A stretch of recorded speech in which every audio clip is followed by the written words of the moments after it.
हाणे रुख कंदासीं मोरो तरफ़। रिपोर्टर मीर ख़ान क़ुराई मुताबिक़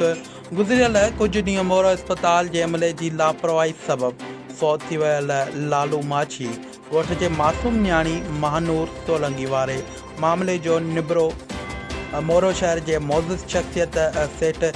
शमन सोलंगीअ जे सरपस्ती में संदसि ओताक ते थी गुज़रियो, जिते मोरो इस्पताल जे अमले शहर जे मोज़िज़नि खे साण करे महानूर सोलंगीअ जे वारसनि वटि मेड़ मिंट क़ाफ़िलो करे पहुता, जंहिं बाद शहर जे मोज़िज़नि ऐं चङनि खे मान ॾींदे मासूम निहाणीअ जे वालिद अफशद सोलंगी, संदसि मामे